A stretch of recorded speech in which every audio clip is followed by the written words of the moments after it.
Hi guys, I am back in Pearl today, finishing up errands. I'm going to tell you in full transparency, I did a whole video on this topic while I was out running errands a little while ago, and after reviewing it, I think 17 minutes is a lot for anybody, so I'm going to try and be a little bit more concise. I want to bring to point today a little bit of conversation about energy. Energy is a part of communication that nobody ever wants to acknowledge. We know that verbal parts of communication are about 10% of what we're talking about, and 90% is nonverbals. And I would challenge everyone to consider that it isn't just about body language and tone and all of those things. There is a whole lot about energy that's happening that nobody in science wants to talk about.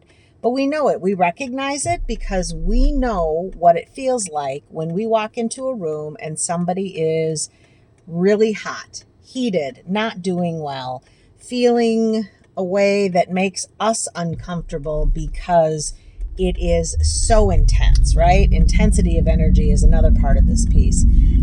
And for me, I try really hard to learn how to articulate the skills that I bring to what I do as a mental health practitioner.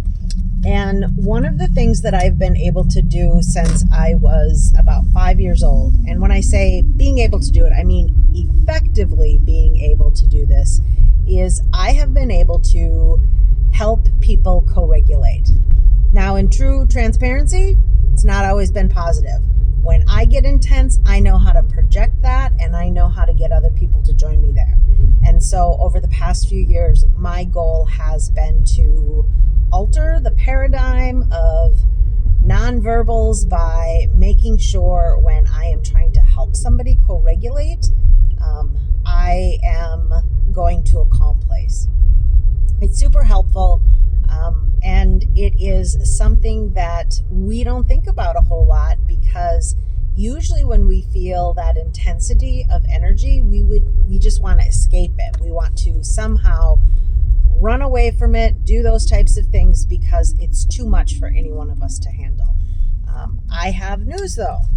We all had to learn how to regulate at one point in our life because not even babies are born with the ability to regulate. We as human beings have no ability to regulate when we're born, and every bit of emotion regulation we learn from somebody else, which means if we had really effective parents that stayed calm, we learned how to regulate in a way that was helpful and not taxing and brought really great opportunities for us to be okay. And for the rest of us, mine included, my parents didn't regulate well. So dysregulation was the commonplace in my world, to the point where my ability to learn how to regulate was a survival technique. It was a trauma response that I used. That was how I learned how to do it. However, I can tell you that I have found a way in my lifetime to master co-regulation with others. Not because people necessarily need it, but because people are not effective when they're dysregulated. And so I use it every day in my work. I have started using it with my coworkers as well.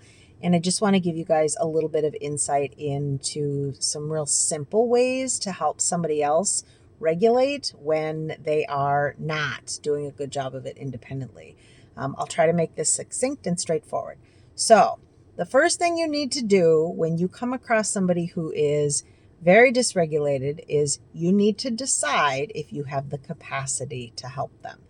And when I say that, I mean for myself, I will help somebody else if I know I'm not exhausted and I know that I'm fed and I know that I'm in an okay state already. If I have to work super hard to get to that calm energy because they're so dysregulated that it becomes my work to fix their energy and I have to create all of the energy in that moment, it's not going to work. So first, you have to make the decision if you have the capacity in that moment to do it, because as human beings, it's okay if you don't have the capacity, and it's okay to say, I can't do this right now. Come find me in a couple of hours and I'll be happy to listen then. It's okay to say no when you don't have the capacity to help somebody in that moment. So first decide, can I manage doing this right now? If you have the capacity, you're fed, you're well rested, you are in the place to be okay, and your energy is already at a decent point, feel free, step in. And when you step in, there are a couple of things that you're going to do. The first thing you're going to do is you're going to focus on your energy. Where are you at? Are you calm enough in this moment? Do you need to create more calm? So when I know that I'm baseline okay and I need to create more calm, I start visualizing and imagining all the things that make me feel super joyful and full. Things like happy little videos about, baby animals. Those make me smile. I think about my own babies when they were babies. I think about music that makes me smile, theme songs in my head, because that helps bring me to a really good place. Once I know I have my energy at a good place, I start really feeling it and pushing it outside of myself. And by pushing it outside of myself, I mean, I feel it so big that I don't just feel it here, I feel it 2 feet away from me, 5 feet away from me, 10 feet away from me. I use that visualization skill to help me build this bubble of positivity around me that becomes infectious.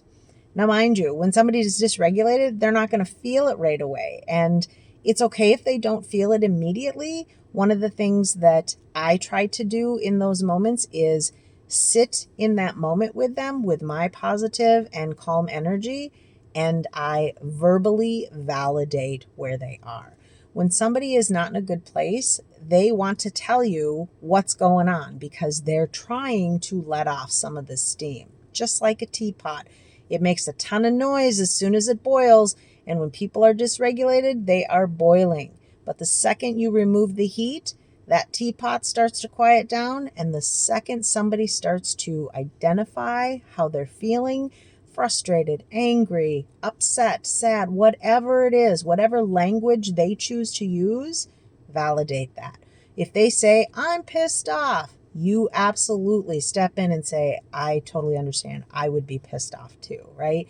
Even if you don't understand, it's okay to validate somebody else's emotions because we're entitled to have our emotions. So go there, validate those emotions. As somebody begins to feel heard and as they begin to shed some of that intense emotion off, you will notice that they begin to shift. And one of two things happens.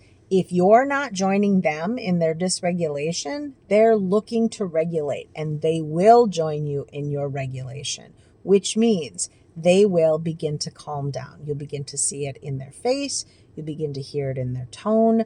You will see the nonverbals really start to kick in before they can even articulate that they're feeling better, right? Holding that kind of space and helping somebody regulate in those moments, that co-regulation is an incredible piece. I will tell you, I've used this with clients for a very long time. And although I don't share with clients, that's what I'm doing.